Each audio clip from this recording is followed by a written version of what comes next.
vivia num relacionamento saudável e acho que sempre tive essa noção. Temos uma esperança que aquela pessoa vá mudar connosco. Há sempre uma esperança muito grande que aquilo vá mudar e que se vai transformar numa vida agradável, que aquela pessoa vá ter a consciência de que aquilo não é o certo e que vai mudar de atitude contigo, mas nunca chega a acontecer. Aliás, piora sempre. De dia para dia piora e até as coisas se agravarem a um ponto que nós metemos em risco as nossas próprias vidas. Para quando há o abuso físico e emocional, o abuso financeiro é, como se diz, a cereja do topo do bolo. Faz com que aquela pessoa tenha um domínio completo sobre ti.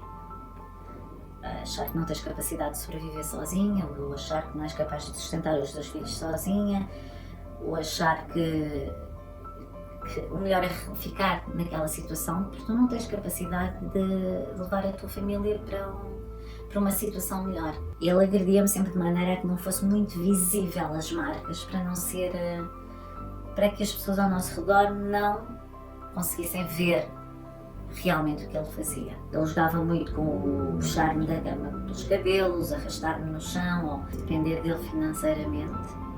Fazia-me permanecer e o facto de eu continuar a amá-lo. Porque nós temos uma dificuldade enorme para ver as coisas com clareza e termos coragem de abandonar uma relação quando nós ainda gostamos, quando nós ainda amamos. Senti-me muito isolada.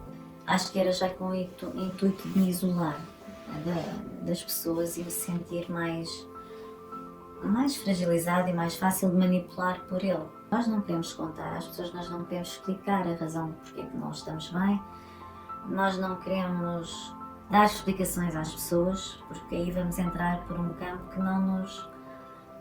que nós não queremos que as pessoas saibam às vezes a realidade que nós vivemos, porque temos vergonha da nossa situação.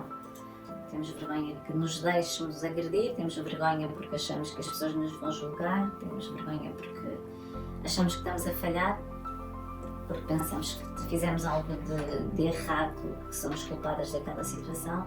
A única culpa que eu tive foi de não tomar uma decisão mais cedo. E o que eu me culpo até hoje foi de ter permitido que os meus filhos tivessem vivido num ambiente não saudável. Eu tomei a decisão quando as crises começaram a ser constantes todos os dias. O agressor pede desculpa, o agressor chora, o agressor vitimiza-se, porque ele é uma vítima da situação, não somos nós as vítimas.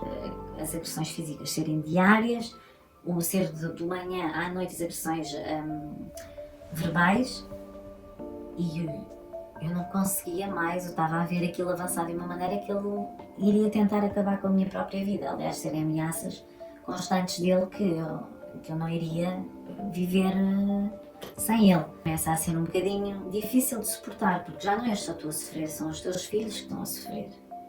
E quando um dos meus filhos começou o mais velho, já tinha 15 anos na altura, teve uma atitude completamente, deixou-me um bocado espantada, chocada. Ele começou a ter uma crise de fúria e a bater na porta e a dizer-me: bem, eu não aguento mais.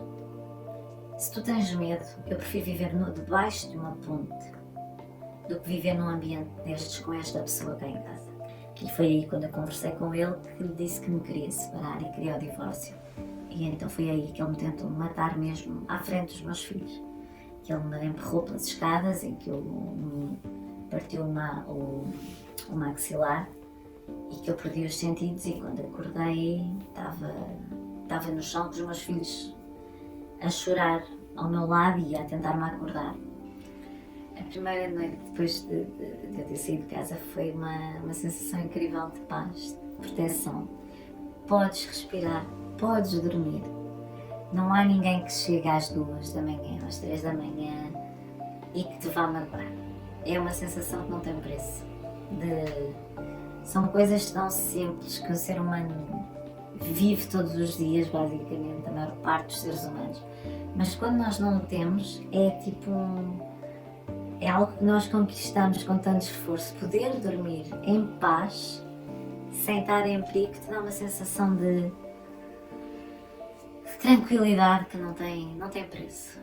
Considero-me uma sobrevivente porque acho que eu considero que sobrevivi e que sobrevivi muito bem, consegui-me reerguer, ter vontade de viver, de rir, de aproveitar coisas simples, poder aproveitar até momentos com os amigos, com a família, em paz, sem medo que quando a porta se fechasse tu sofresses represálias, que quando os amigos já não estivessem ao pé tu sofresses agressões, que tu fosses, quando estás em casa sozinha, tivesses, não, porque é o que se passava comigo o tempo inteiro, era que diante dos jantares de amigos e de família as coisas eram perfeitas, mas quando a porta se fechava, o inferno começava. O que eu lhes tenho para dizer é: não permitam, não deixem que façam isso com vocês. São anos perdidos, nada vai melhorar. Tenham coragem, peçam ajuda, falem até com um desconhecido, com alguém que vos possa ajudar, mas vocês são capazes. Não deixem que alguém tenha poder de vos destruir desta maneira. Vocês têm o direito de viver, foi-vos dado uma vida. E aquela pessoa é que está a controlar completamente a vossa vida. Em momento algum pensem que essa pessoa vos ama, em momento algum pensem que isso é amor, que isso é normal e que é algo que vocês devem viver, que faz parte de um relacionamento, não faz? Nesta altura de Covid-19 foi criada uma helpline para vos ajudar. Se vocês precisarem de ajuda, de desabafar, peçam ajuda, falem com as pessoas, não tenham vergonha de pedir ajuda, porque a culpa não é vossa, por vocês, pelos vossos filhos. Se precisarem de ajuda, liguem para a linha que é o 20 60 10 60.